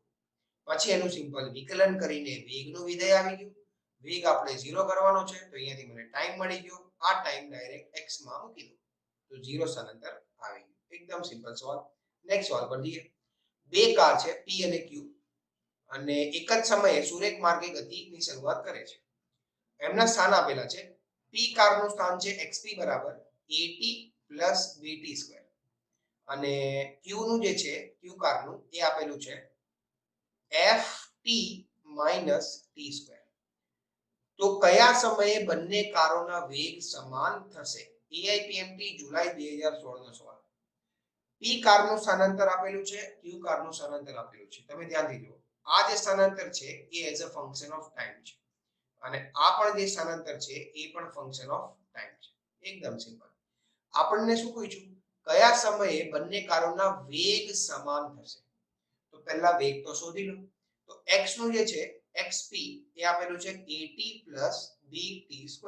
સિમ્પલ આપણે આનું ટાઈમની સાપેક્ષમાં વિકલન કરીએ તો dxp/dt બરાબર at માં a અચળ છે, વિકલનની બહાર આવી જશે. ટાઈમનું ટાઈમની સાપેક્ષમાં 1 પ્લસ b અચળ છે, t² નું વિકલન થાય 2t. તો જવાબ આવ્યો a + 2bt. આ છે p કારનો વેગનું વિધેય as a function of time. Same વસ્તુ આપણે q માટે કરીશું. તો xq આપેલું છે ft - t². તો dxq/dt કરીએ તો f તો અચળ છે તો f એમને એમ રહેશે, બહાર આવી જશે. ટાઈમનું ટાઈમની સાપેક્ષમાં 1 - t² નું વિકલન 2t. તો આ આપણને q કારનો વેગ મળી ગયો f - 2t. હવે મને શું પૂછ્યું? કયા સમયે કારોના વેગ સરખા થઈ જશે? તો જો p કારનો વેગ આ છે, q કારનો વેગ આ છે, બંનેને સરખા કરવાના કીધા છે. તો vp બરાબર vq કરી દઈએ. તો vp આપેલું આવી ગયું a + 2bt અને vq આવી ગયું f - 2t. ટાઈમ લાવવાનો છે તો ટાઈમ વાળા પદો એક બાજુ કરી દો. તો -2t ને આ બાજુ લઈ લો અને આ a ને સામે જવા દો. તો 2bt સામેથી આવશે +2t બરાબર અહીંયા f છે અને આ બાજુથી આવશે -a. તો આમાંથી આપણે ટાઈમને કોમન લઈ લઈએ અને જે વધે છે એને આપણે છેદમાં જવા દઈએ તો આવશે f - a ટાઈમને કોમન લઈ લઈએ તો આવશે 2b + 2. f - a 2b + 2. બોલો કયો ઓપ્શન સાચો છે?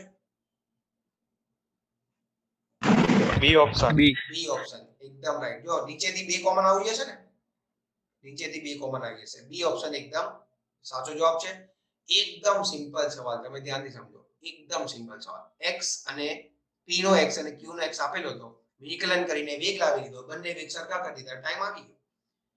એકદમ મસ્ત 4 માર્ક્સ નો સવાલ. નેક્સ્ટ આગળ વધીએ.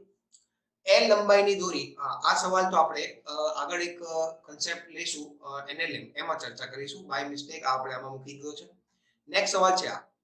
પ્રીતિ છે, પ્રીતિ એક મેટ્રો ટ્રેન પાસે ગઈ, બરાબર? ત્યાં કને જવાનું છે. તેણે જોયું કે એક્સેલરેટર બંધ છે. એક્સેલરેટર ખબર પડે ને, એ બંધ છે. તેની સ્થિર એક્સેલરેટર પર ચાલીને t1 સમયમાં ઉપર પહોંચે છે. એક્સેલરેટર બંધ હતું તો એને ચાલવું પડશે એક્સેલરેટર પર, તો ઉપર પહોંચતા એને t1 ટાઈમ લાગ્યો. બીજા દિવસે ફરીથી ગઈ તો ત્યારે એને જોયું કે એક્સેલરેટર પર ચાલુ હતું, તો એક્સેલરેટર પર ઊભા ઊભા એને ઉપર ગતિ કરી, તો એને કેટલો ટાઈમ લાગ્યો? t2. પછી કોઈક સમય કોઈક દિવસે એક્સેલરેટર પણ ચાલુ હતું અને એને ઈચ્છા થઈ કે એક્સેલરેટર પર ચાલવું પણ છે, તો એવા કેસમાં એ કેટલા સમયમાં ઉપર જશે? ધ્યાનથી સમજો. માની લો આ ગ્રાઉન્ડ છે અને આ રીતના એક્સેલરેટર છે, બરાબર? આ એક્સેલરેટર કેવું હોય? ઓટોમેટિક આપણને ઉપર લઈ જાય, આપણે ખાલી ઊભો રહેવાનું હોય. તમને ખ્યાલ જ હશે, મોલમાં તમે ગયા છો. તો જે પ્રીતિ છે એ પ્રીતિ એક્સેલરેટર પર પહેલા દિવસે જ્યારે ગઈ ત્યારે એક્સેલરેટર તો બંધ હતું, તો પ્રીતિ બિચારીને મહેનત કરવી પડી, ઉપર ચડવા માટે ચાલવું પડ્યું. તો પ્રીતિ ઉપર પહોંચી ગઈ કઈક રીતે ચાલીને. સપોઝ માની લો આ હાઈટ કેટલી છે? d છે. તો પ્રીતિનું આ પહેલા કેસમાં જે સ્થાનાંતર થયું એ સ્થાનાંતર કેટલું થયું? d થયું, બરાબર?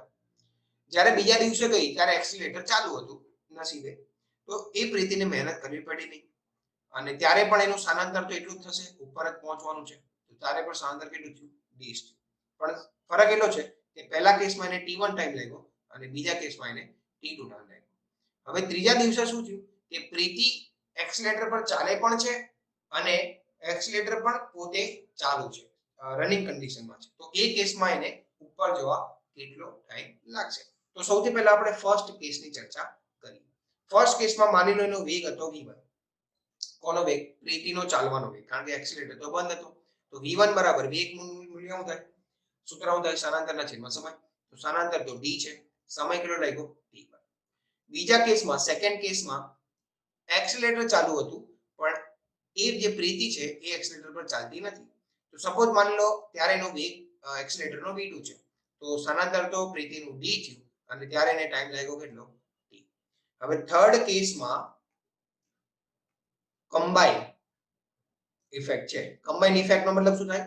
એક્સેલરેટર પણ ચાલુ છે અને પ્રીતિ એક્સેલરેટર પર પોતે પણ ચાલે છે, બરાબર? તો સપોઝ માની લો કે એને જે વેગ ત્યારેનો જે વેગ છે કમ્બાઈન વેગ એ v છે અને આ v કોના જેટલો થવો જોઈએ? v1 + v2 જેટલો થવો જોઈએ. એકદમ સિમ્પલ.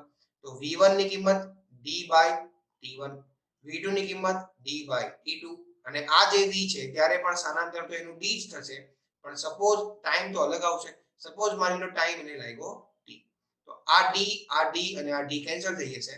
સાદું રૂપ આપો તો t આવી જશે t1 t2 / t1 + t2. એકદમ સિમ્પલ સવાલ, કઈ લેવાનું હતું નહીં. બી ઓપ્શન સવાલનો એકદમ રાઈટ આન્સર. AIPMT 2017 નો સવાલ. ક્લિયર? આ રીતના એકદમ બેઝિક સવાલો પૂછાય, ગભરાવાનું. હવે ધ્યાનથી સમજો. આ સવાલ બહુ જ મહત્વનો છે. નીટ 2018 માં હતો. થોડુંક વેરિએશન આ લોકોએ કર્યું.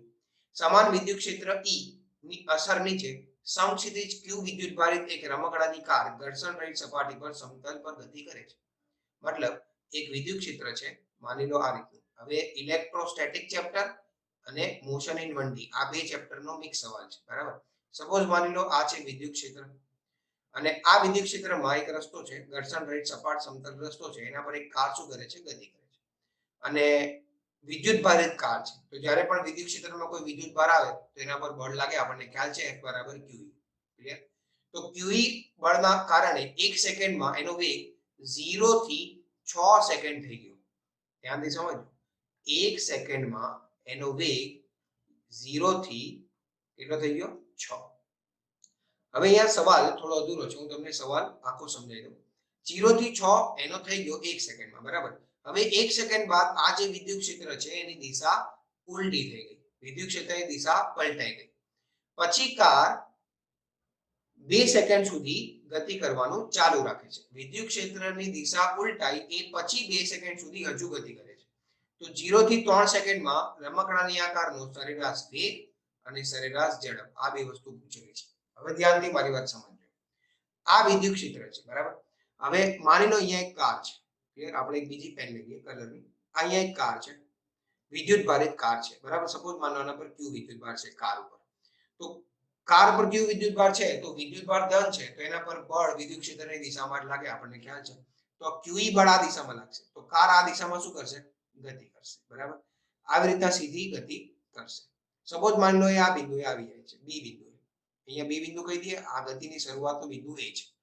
તો આ જે એ થી બી નું જે ગતિ છે એમાં એને 1 સેકન્ડ લાગે છે, બરાબર. અને એ પાસે એનો પ્રારંભિક વેગ કેટલો છે? 0 છે. અને બી પાસે એનો વેગ કેટલો થઈ ગયો? 6 મીટર પર સેકન્ડ થઈ ગયો, એવું સવાલમાં આપણને કીધું છે. હવે 1 સેકન્ડ જેવી થઈ એટલે આ જે વિદ્યુત ક્ષેત્ર છે, આ વિદ્યુત ક્ષેત્રની દિશા ઉલટાઈ ગઈ. હવે વિદ્યુત ક્ષેત્ર કંઈક આ રીતનું થઈ ગયું. બીજી આકૃતિ દોરીએ.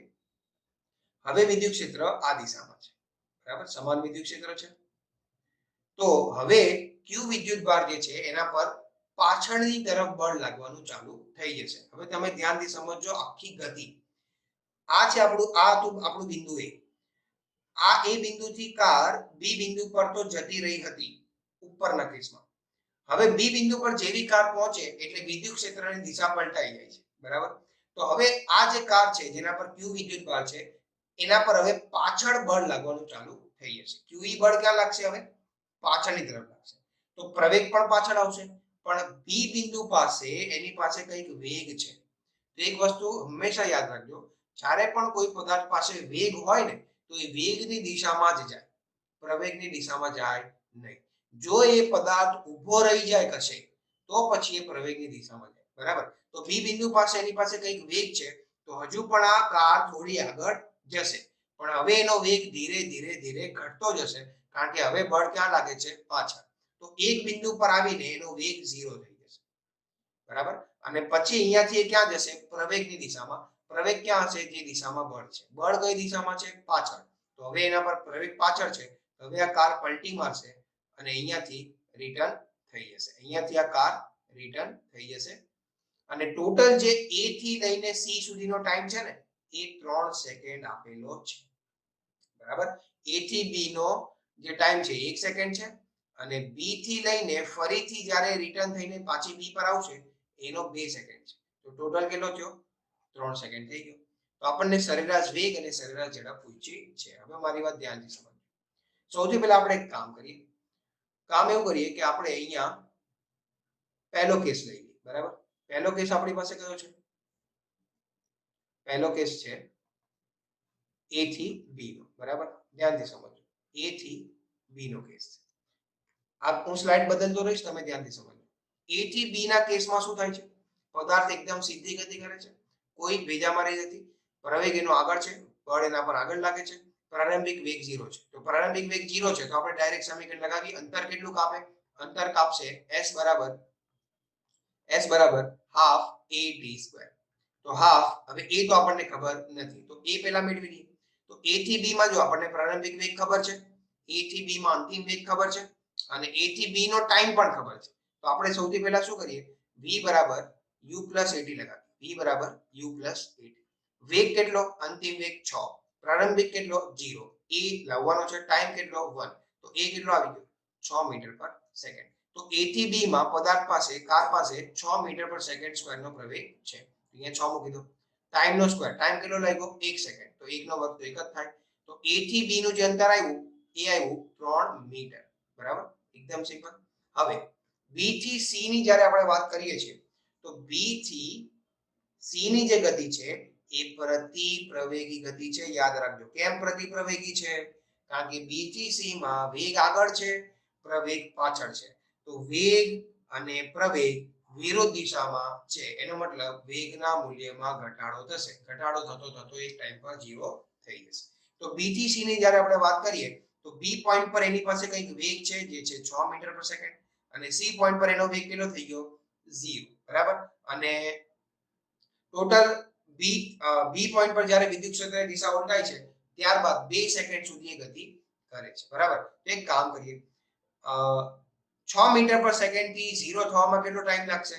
0 થી 6 થવામાં જે ટાઈમ લાગ્યો હોય એ જ લાગશે ને, કારણ કે વિદ્યુત ક્ષેત્ર તો બદલાણું નથી, દિશા બદલાણી, મૂલ્ય થોડી બદલાણું. તો a થી b માં એને 1 સેકન્ડ લાગે છે, તો એ 1 સેકન્ડમાં એનો વેગ 0 થી 6 થઈ ગયો. તો હવે 6 થી 0 થવામાં ફરીથી 1 સેકન્ડ જ લાગશે બરાબર, કારણ કે વિદ્યુત ક્ષેત્રનું મૂલ્ય તો સેમ જ છે. તો b થી c ની જ્યારે આપણે વાત કરીએ તો b થી c માં આપણી પાસે ટાઈમ કેટલો છે? 1 સેકન્ડ છે. ક્લિયર?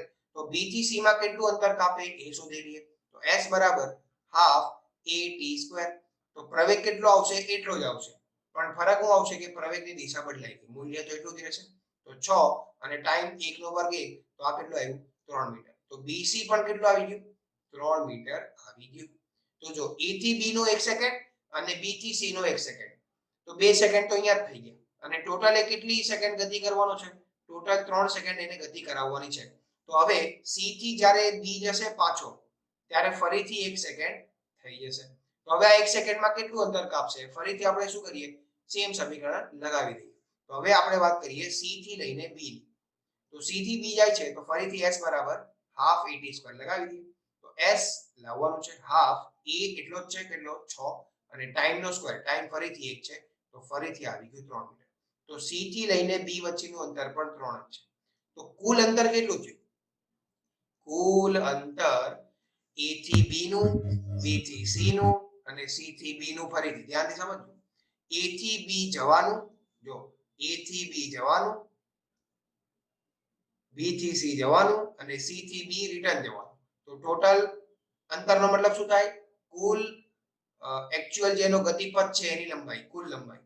તો a થી b, b થી c અને c થી પાછું b, બરાબર. a થી b, b થી c અને c થી b. તો 3 3 3, તો કુલ અંતર કેટલું આવ્યું? 9 મીટર. ટોટલ અંતર 9 મીટર આવી ગયું. અને આ 9 મીટર કાપવા માટે જે ટાઈમ લાગ્યો એ ટાઈમ કેટલો લાગ્યો? 3 સેકન્ડનો. તો કુલ અંતરના છેદમાં કુલ સમય કરી દઈએ તો સરેરાશ ઝડપ આવી જાય. સરેરાશ ઝડપ બરાબર 9/3 એટલે કે 3 મીટર પર સેકન્ડ. જો એક જવાબ તો આવી ગયો, સરેરાશ ઝડપનો જવાબ આવી ગયો. ઓપ્શનમાં ક્યાં મેળ ખાય છે? જો સરેરાશ ઝડપ બીજો છે, તો બીજો સરેરાશ ઝડપ જો અહીંયા બી 3 છે અને અહીંયા પણ 3 છે, તો a અને d આ બેમાંથી એક જવાબ આવશે. b અને c તો ડાયરેક્ટ અહીંયાથી નીકળી ગયો બરાબર, b ઓપ્શન અને c ઓપ્શન કેન્સલ. તો a અને d માંથી એક જવાબ આવશે. હવે આપણે સરેરાશ વેગ પણ લાવવાનો છે. તો સરેરાશ વેગ શું આવે? સ્થાનાંતરના છેદમાં સમય. તો પદાર્થ પ્રારંભમાં ક્યાં હતો? પદાર્થ પ્રારંભમાં હતો a બિંદુ પર, ફાઇનલી ક્યાં પહોંચી ગયો? b બિંદુ પર, બરાબર. તો સ્થાનાંતર કેટલું થયું? બોલો કેટલું થયું સ્થાનાંતર? કોણ કહેશે? 3 મીટર. હા, એકદમ રાઈટ. તો જો એનો સરેરાશ વેગ જાણવો હોય તો સરેરાશ વેગ એટલે સ્થાનાંતરના છેદમાં સમય. તો સ્થાનાંતર કેટલું? 3, સમય કેટલો લાગ્યો? 3 સેકન્ડ. તો કેટલું આવશે? 1 મીટર પર સેકન્ડ. તો વેગ આવ્યો 1, ઝડપ આવી 3, એટલે કે ઓપ્શન નંબર ડી સવાલનો સાચો જવાબ છે. એકદમ મસ્ત સવાલ, મિક્સ કન્સેપ્ટ કરીને સવાલ પૂછેલો છે. ઇલેક્ટ્રોસ્ટેટિક ચેપ્ટર અને મોશન ઇન બંડી, આ બેનું કોમ્બિનેશન છે. સવાલ ખબર પડી? નીટ 2018 નો સવાલ છે. બહુ મસ્ત સવાલ. ખ્યાલ આવ્યો સવાલમાં? હા સર. હા. હવે હંમેશા એક વસ્તુ યાદ રાખજો કે જ્યારે પણ આપણને સવાલમાં સરેરાશ પ્રવેગ પૂછેલું હોય, હંમેશા યાદ રાખજો સરેરાશ પ્રવેગ જ્યારે સવાલમાં પૂછેલું હોય ત્યારે આપણે એક વસ્તુ ચેક કરવાની કે પદાર્થ એની ગતિમાં ક્યાં પલટી મારતો છે કે નથી. પલટી મારે છે કે નથી મારતો? તો જો અહીંયા કાર a થી c પર તો જાય છે પણ c થી પછી પલટી મારે છે. અને જ્યારે પદાર્થ પોતાની ગતિમાં પલટી મારે ત્યારે એનું અંતર અને એનું સ્થાનાંતર બે ક્યારેય બરાબર થાય નહીં. બંને હંમેશા અલગ જ આવશે. તો અંતર અને સ્થાનાંતર અલગ આવે તો સરેરાશ ઝડપ અને સરેરાશ વેગ પણ અલગ આવશે. ક્લિયર? એકદમ મસ્ત સવાલ. અને આપણો આજનો લાસ્ટ સવાલ ઇંગ્લિશમાં છે. પહેલા હું તમને સમજાવી દઉં. નીટ 2019 નો સવાલ છે, બરાબર. એકદમ સિમ્પલ છે, ધ્યાનથી સમજો. શું કન્સેપ્ટ લાગ્યો છે એ પહેલા સમજો. A person traveling in a straight line moves with a constant velocity v1 for a certain distance x and with a constant velocity v2 for next equal distance. The average velocity v is given by. પૂછેલું છે શું? પૂછેલું છે સરેરાશ વેગ, બરાબર. Condition શું છે ત્યાંથી સમજો. એક માણસ છે સીધી ગતિ કરે છે સ્ટ્રેટ લાઈનમાં, તો પહેલા અમુક ગતિ કરે છે ત્યારે એનો વેગ v1 છે. માની લો આ બિંદુ a છે અને આ બિંદુ b છે. a થી b જે ગતિ કરે છે ત્યારે એનો વેગ કેટલો છે? v1 છે. અને ફરીથી એ કઈ ગતિ કરે છે, માની લો આ b થી c છે. તો અહીંયા જે અંતર છે એ x છે, બરાબર? અને b થી c નું જે અંતર છે એ પણ x જ છે. જો અહીંયા લખેલું છે ફોર નેક્સ્ટ ઇક્વલ ડિસ્ટન્સ, પછીનું સરખા અંતરમાં એનો વેગ કેટલો છે? v2 છે. અહીંયા વેગ કેટલો છે? v2 છે. ક્લિયર? તો આપણને પૂછેલું છે સરેરાશ વેગ. તો ટોટલ અંતર કેટલું છે? ટોટલ અંતર છે 2x. તો સરેરાશ વેગનું સૂત્ર આપણને ખ્યાલ છે, કુલ સ્થાનાંતર ના છેદમાં કુલ સમય. તો કુલ સ્થાનાંતર, હવે પદાર્થ સીધી જ ગતિ કરે છે, ક્યાંય પલટી મારતો નથી, તો સ્થાનાંતર અને અંતર બે સેમ જ આવશે. જે કેટલું છે? 2x. કુલ સમય લાવવો પડશે. તો a થી b ની જો આપણે વાત કરીએ તો ક્યાંય પ્રવેગી ગતિ થતી નથી, ડાયરેક્ટ આપણે સમીકરણ લગાવી શકીએ. a થી b ની જો વાત કરીએ તો ટાઈમ આવશે, ટાઈમનું સૂત્ર શું થાય? અંતરના છેદમાં ઝડપ અથવા તો સ્થાનાંતરના છેદમાં વેગ. તો અંતર કેટલું છે અહીંયા? x, અને ઝડપ કેટલી છે? v1. b થી c ની વાત કરીએ તો એનો ટાઈમ આવશે t2. માનવા t1 છે ને t2, તો ત્યારે પણ અંતર તો x જ છે, પણ ઝડપ કેટલી છે? v2 છે. હવે આપણે શું કરીએ? આ t1 t2 ની કિંમત સૂત્રમાં મૂકી દઈએ. તો v એવરેજ બરાબર કુલ સ્થાનાંતર કેટલું થયું? 2x. કુલ સમય કેટલો છે? t1 t2, એટલે x v1 x v2. ઉપર કેટલું આવશે? 2x. તો અહીંયાથી x x x તો ઉડી જશે. તો 2 ના છેદમાં નીચે આપણે લસા લઈ લઈએ તો v1 v2 છેદમાં v1 v2 થઈ જશે. આ v1 v2 ઉપર જાય તો ફાઇનલ આન્સર કેટલો આવશે? 2v1 v2 v1 v2. એકદમ સિમ્પલ સવાલ. તો અહીંયાથી ઓપ્શન કયો સાચો છે બોલો? અરે આવો તો ઓપ્શન જ નથી. કયો ઓપ્શન આવશે બોલો? શું આ જે જવાબ આવ્યો એ કોઈ ઓપ્શન છે સવાલમાં? Yes or no? હેલો, બી. હા એકદમ રાઈટ, બી છે. જો આ બી જે છે ને, આ બી ને આપણે થોડુંક સાદુરૂપ આપીએ તો 2/v બરાબર 1/v1 1/v2 છે ને, તો જમણી બાજુ પહેલા લસા લઈ લો. તો 2/v બરાબર v1 v2 v1 v2 થઈ જશે. આપણે v લાવવાનું છે તો પહેલા તો આપણે વ્યસ્ત કરી દઈએ. તો આ થઈ જશે v/2 બરાબર v1 v2 v1 v2, અને આ બે ને અહીંયા લઈ લો તો આ જવાબ બની જશે. તો ઓપ્શન નંબર બી સવાલનો સાચો જવાબ છે. તમે ધ્યાનથી જુઓ, આ સવાલ કોઈ હાર્ડ નથી, કોઈ અઘરો સવાલ નથી. સિમ્પલ સરેરાશ વેગનો કન્સેપ્ટ લાગ્યો, જે આપણે પહેલી સ્લાઇડમાં ચર્ચા કરી હતી. નીટ 2019 નો સવાલ છે. બોલો, 4 માર્ક્સનો સવાલ. એકદમ ફાલતુ સવાલ, એકદમ સિમ્પલ. બસ આવા જ સવાલ આવે બંડી ચેપ્ટરમાં, કોઈ હાર્ડ સવાલ આવતા નથી. ક્લિયર? તો આ થોડા સવાલ આપણે સોલ્વ કર્યા, જેનાથી આપણને આઈડિયા આવે કે કઈ રીતના સવાલ આવશે. છેલ્લા 15 વર્ષના સવાલ સોલ્વ કરી લો અને એમાં જે ફોર્મ્યુલાનો યુઝ થાય છે, એમાં જે કન્સેપ્ટનો યુઝ થાય છે, એના બેઝ પર જ નીટ 2021 નો સવાલ 1D માંથી આવશે. બરાબર? જો સવાલ હશે તો. ક્લિયર? તો અત્યારે હું હવે આ સ્ક્રીન શેર બંધ કરું છું, સ્ટોપ કરું છું, અને તમારા